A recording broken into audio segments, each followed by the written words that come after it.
Baik, Bapak Ibu sekalian, para petani Indonesia, kita cerita padi kumpai ini sangat-sangat menarik.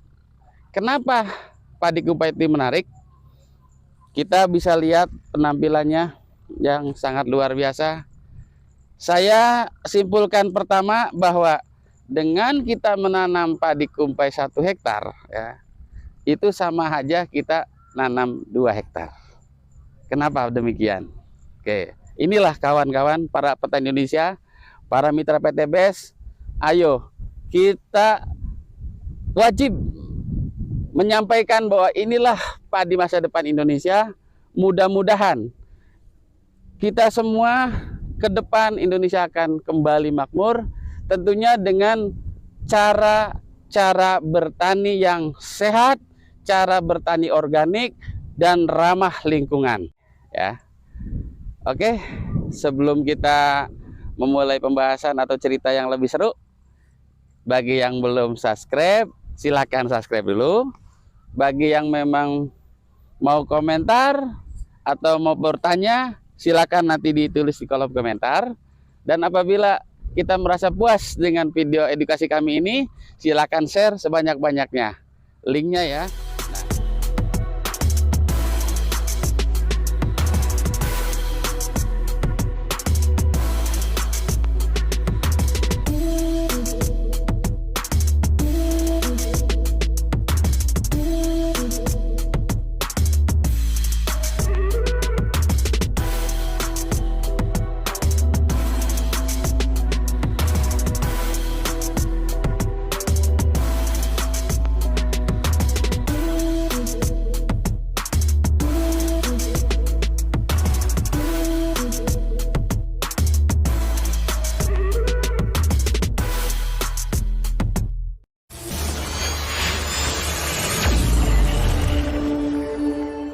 Assalamualaikum warahmatullahi wabarakatuh.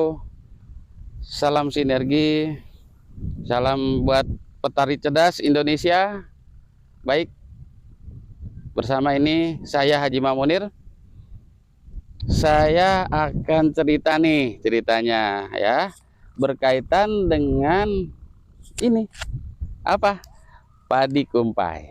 Baik, Bapak Ibu sekalian, para petani Indonesia, kita cerita padi kumpai ini sangat-sangat menarik. Kenapa padi kumpai ini menarik? Kita bisa lihat penampilannya yang sangat luar biasa.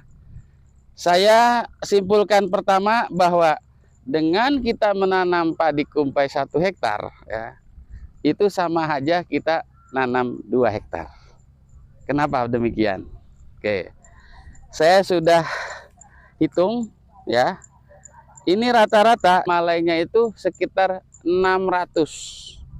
Nah, terus untuk padi yang lain biasanya rata-rata di angka 300. Anggap ini paling maksimalnya ya. Nah, artinya kalau kita tanam 1 hektar, anggap komponen lain sama, jumlah malainya sama, produktifnya ya artinya. Dengan 2 kali lipat daripada jumlah malainya, maksudnya jumlah bulir dalam satu malainya, itu samanya kita dengan menanam 2 hektar. Ya. Ini satu hal yang memang menjadi pertanyaan. Kenapa kumpai ini menjadi satu jenis padi yang menjadi harapan Indonesia akan swasembada lagi?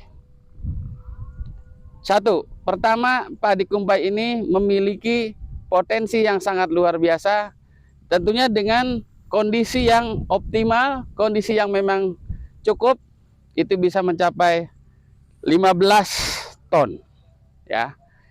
Ini kebetulan menjelang panen, nanti kita lihat berapa hasil yang didapat ya. Tapi saya merasa puas dengan pertumbuhan yang cukup menarik ini ya. Kita bisa saksikan dari ujung sana, dan sana, itu semuanya kurang lebih sekitar 8.000 meter. Nanti akan kita cek hasilnya berapa. Yang kedua, bahwa padi kumpai ini ya memiliki postur yang sangat kuat ya, dimana ketika ada terpaan angin ya, itu bisa mampu menopang, artinya dia bisa tidak roboh ya, dikarenakan posturnya yang kekar atau postur yang sangat ini, dari batangnya juga sudah bagus. Nah, pertanyaannya berikutnya, apakah nanti bisa maksimal pengisiannya? Nah, karena tadi ibaratnya kita sebuah tangki bensin ya, antara tangki kapasitas 10 liter misalnya dengan 20 liter itu berbeda dong pengisiannya, lamanya berbeda. Maka dari itu saya akan uraikan ya bagaimana aplikasi eco farming tentunya di padi kumpai ini.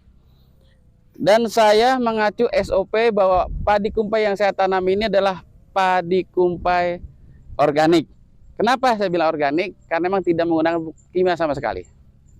Pestisida kimia juga tidak. Dan alhamdulillah kami coba untuk menguraikan, begitu potensinya, begitulah hasilnya. Nah, ini satu pertanyaannya, bahwa bisakah padi ini yang jumlah malainya cukup banyak bisa terisi semua? Pertanyaannya. Dan alhamdulillah sudah terjawab. Kami kemarin sudah cek, bahkan ada beberapa tamu saya yang datang ke lokasi sawah ini, dia mengambil, dia menghitung, bahkan bisa mengurai sampai ke pangkalnya ya. Artinya ke pangkal itu seperti ini ya. Nih, ini pangkalnya. Ini mengisi, masih mengisi. Nah, disinilah yang menjadikan faktor produksi ya, yang pernah saya di channel sebelumnya, bahwa ada 5. Yang pertama adalah jumlah rumpun ini per hektar berapa. Ya, yang kedua, berapa jumlah malai yang muncul dalam satu rumpun. Yang ketiga, setelah kita hitung jumlah malainya ada berapa rumpun, kita ambil salah satu malai itu jumlahnya berapa butir. Nah, setelah kita ngambil itu jumlahnya katakanlah 600 ya. Lalu kemudian yang berikutnya adalah kita presentasikan berapa bulir yang hampanya, artinya atau sebaliknya bulir yang bernas atau berisinya. Anggap gitu, kalau kita katakan sekian persen. Kalau saya lihat dari penampilan ini, saya tidak mengatakan 100%, insya Allah tidak kurang dari 95% terisinya ya. Dan yang kemudian setelah kita mengkonversi dengan jumlah persentase biji atau yang hampanya, kita akan memperhitungkan juga terhadap ya bobot 1000 butirnya.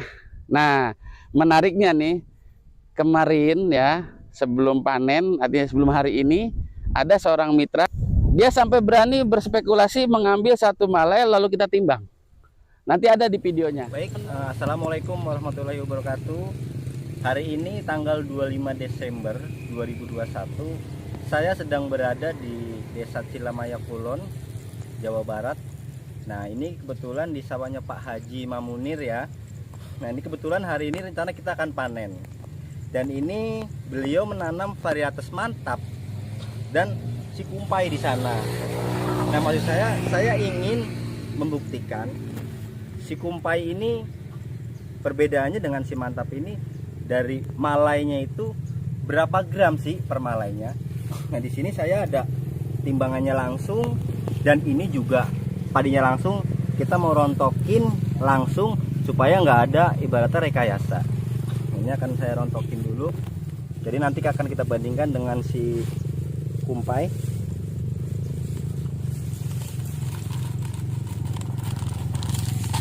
Nah, ini yang ini tuh kelihatan.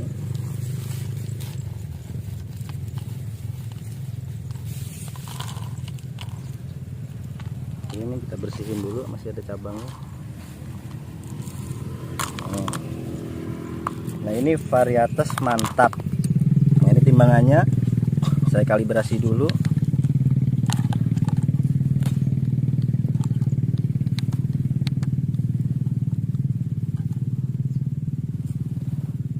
(0,0) ya. Nah, ini kita timbang 6,9 gram. Oke, atau satu nih kita masukin ke sini 6,9 gram. Nah, ini menggunakan full aplikasi pupuk organik eco farming tanpa kimia sama sekali. Nah, untuk pestisidanya menggunakan agen hayati.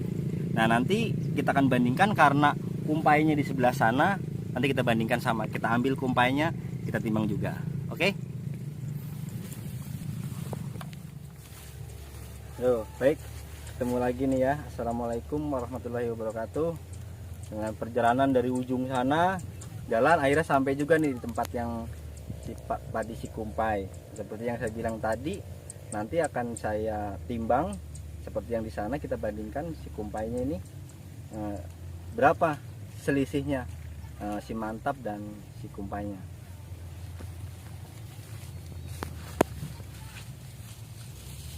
Nah ini ya, nah ini langsung nih ambil dari bawah dulu nih. Ini satu nih.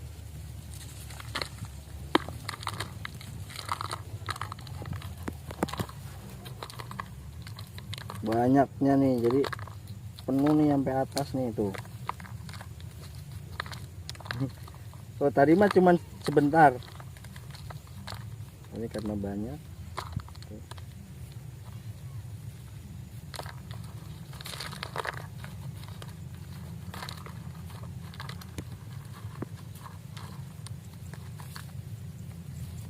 Ada yang jatuh beberapa itu.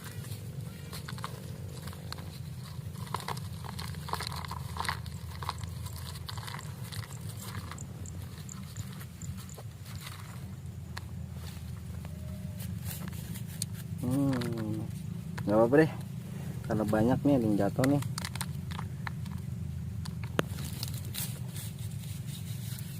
Bersih, tinggal ini kita bersihin.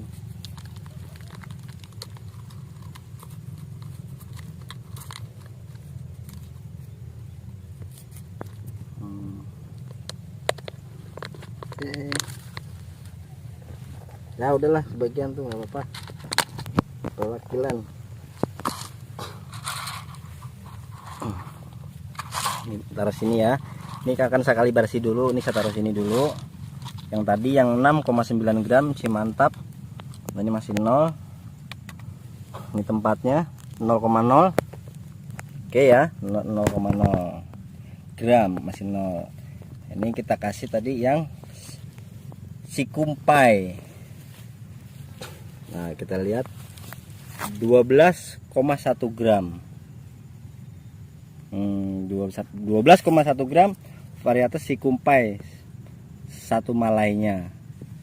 Nah ini juga kebetulan di sebelahnya ada nih, ini sama masa tanam yang sama tapi dia dengan kimia. Kita mau coba, kita hitung lagi.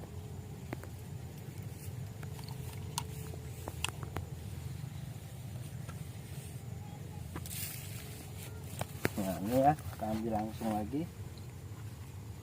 Ini satu malai, kita bandingkan nanti berapa gram.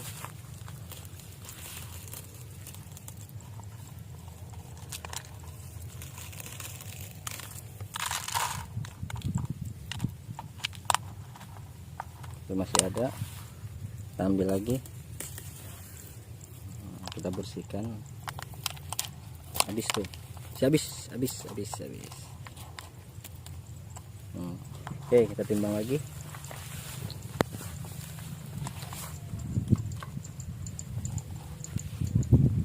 Nah ini taruh tangan saya lagi.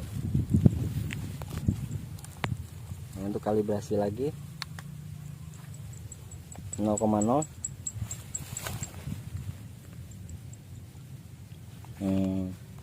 Ini yang sawah tetangga tadi permalainya 4,9 gram.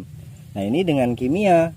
Tadi kalau kita lihat ya, yang punya Pak Haji yang varietas mantap dia 6,9 gram.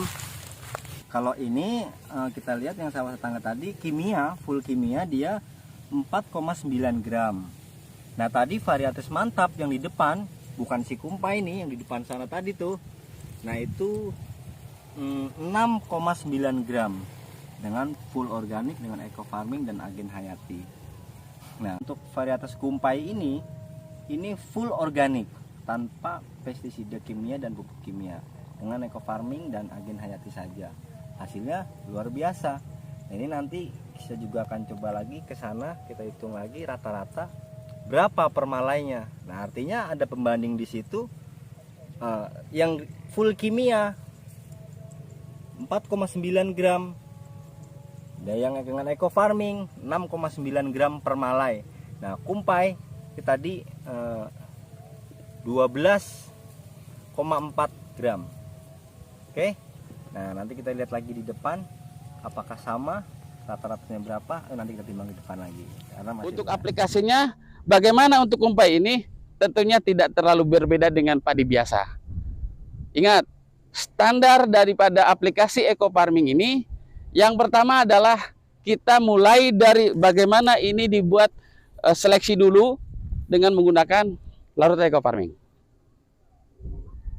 Nah, artinya ini perlakuan ini untuk menentukan seberapa nanti daya tumbuh daripada benih padi tersebut. Itu berapa kebutuhannya? Tidak banyak. Cukup dalam hitungan 10 liter, cukup 100 mili saja. Ya, untuk perendaman benihnya dengan catatan jumlah benih sekitar 10 kilo. Ya.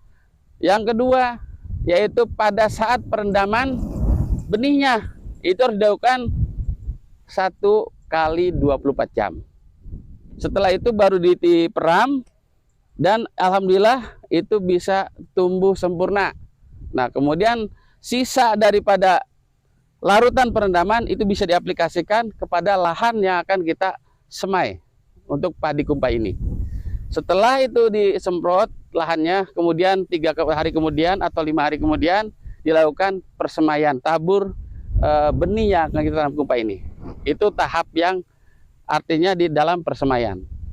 Selanjutnya tentunya olah tanah dilakukan sebagaimana umumnya pengolahan tanah sempurna.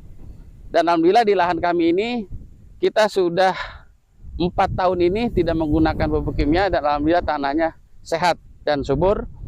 Dan itu nanti menjelang 5 hari sebelum tanam itu harus dilakukan aplikasi pemupukan dasar.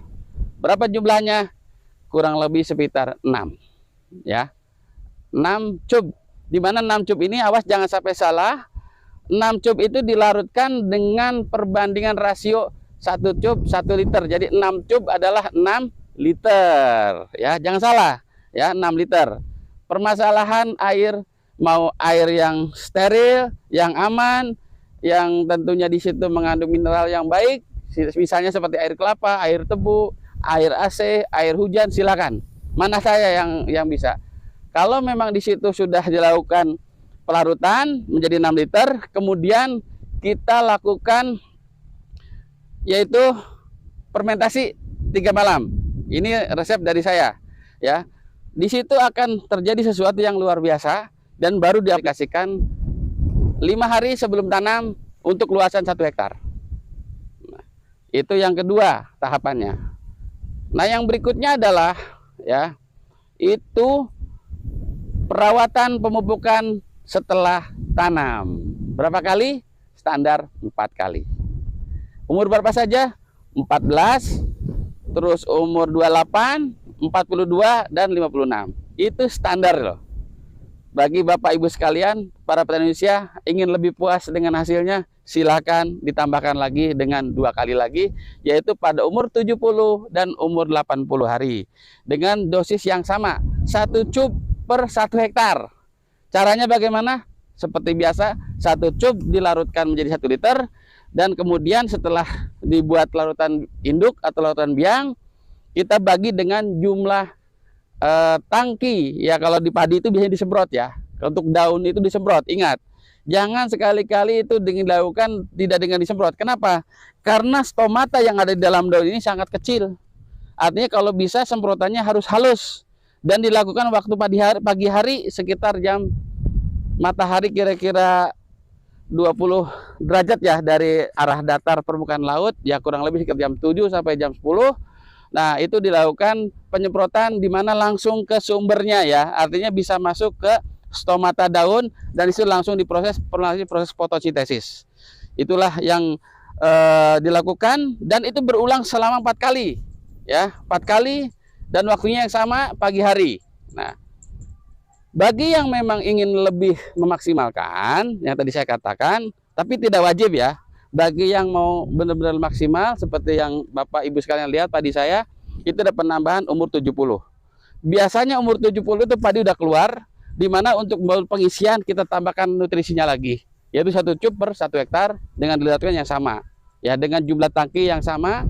Jadi dosisnya kalau seandainya 1 hektar 10 tangki, berarti dosis per tangki adalah 100 mili. Dan yang terakhir tadi, umur 80 hari, ketika pengisian itu bisa akan lebih maksimal sampai ke punduknya, begitu ya.